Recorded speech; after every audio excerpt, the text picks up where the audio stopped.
Perkawinan yang tidak legal pasti bermasalah. Ya, betul. Itu poinnya. Ulangi, setiap perkawinan yang tidak tercatat secara resmi pasti ada masalah. Logikanya saya bangun, kalau dia ada masalah pasti resmi. Ya. Apakah masalahnya itu satu, masalah umur, masalahnya itu hamil duluan, masalahnya itu tidak setujui orang tua, masalahnya itu beda agama, apakah masalahnya itu poligami?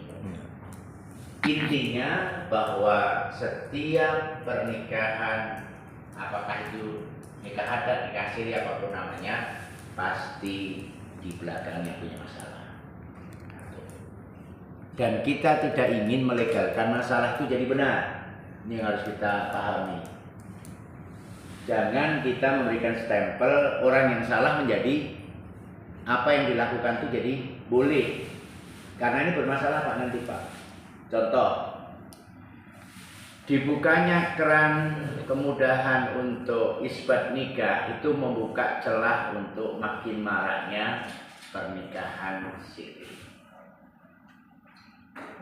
Nah, untuk itu menurut saya betul bahwa negara harus melindungi setiap warganya agar memiliki kelengkapan dokumen.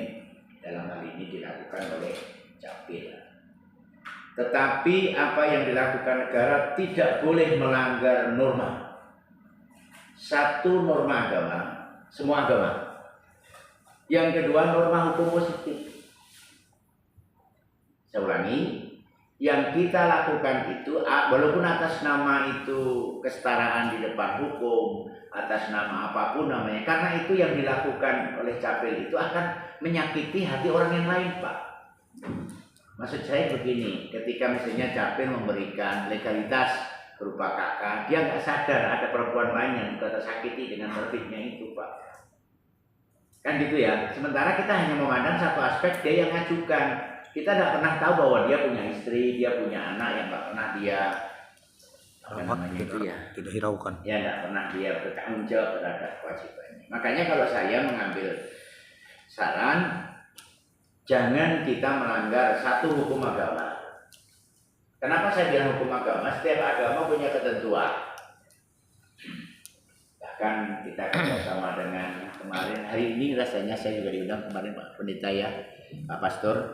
Itu bahkan kita sampai diarahkan untuk proses penyiapan agar nggak stunting itu kan semua agama ada proses, ada program yang harus dilewati di semua agama. Itu salah satunya untuk menyiapkan keluarga yang baik. Nah maka kunci utamanya jangan melanggar aturan agama. Nah kalau misalnya agama Islam, nah rata-rata yang nikah siri ini ya nanti pengujinya kan dari teman-teman PA ya. Itu rata-rata mereka ngawur. Apakah walinya nggak berhak jadi wali? Apakah intinya dari syarat rukun itu nggak terpenuhi Pak? Begitu pula saya menemukan kasus juga di Kutim ketika saya kepala kemenak yang namanya poligami, apa namanya tadi, non muslim ya. Karena apa yang disatukan di gereja katanya kan tidak boleh dipisahkan. Tapi secara hati dia sudah nggak cocok Pak. Jadi katanya Pak kami tetap kalau ke kebetulan Katolik Pak Pastor. Kebetulan warga NTT waktu itu yang saya tangani. Pak saya kalau di gereja tetap suami istri, tapi kami tetap punya istri juga di sana. Nah ini sesuatu yang kemudian realita yang memang ya mungkin dari pihak gereja tetap kekeh bahwa kamu nggak boleh cerai, iya Pak, tapi kami sudah nggak bisa disatukan gitu. Akhirnya ya dia tetap tercatat di gerejanya itu suami istri, walaupun realitanya dia di luar di perantauan punya istri.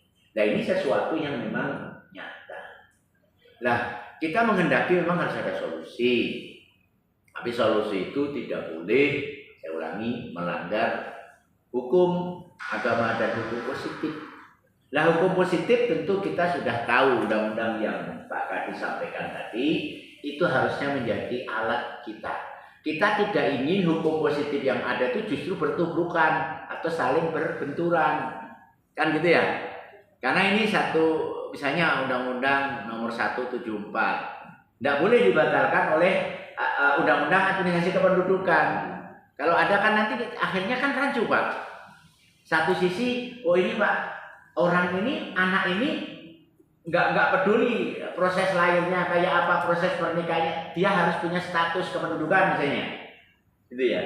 Itu satu sisi memang seolah-olah benar bahwa kita melindungi anak yang terlahir dari proses pernikahan yang tidak jelas atau status orang yang pernikahan tidak jelas.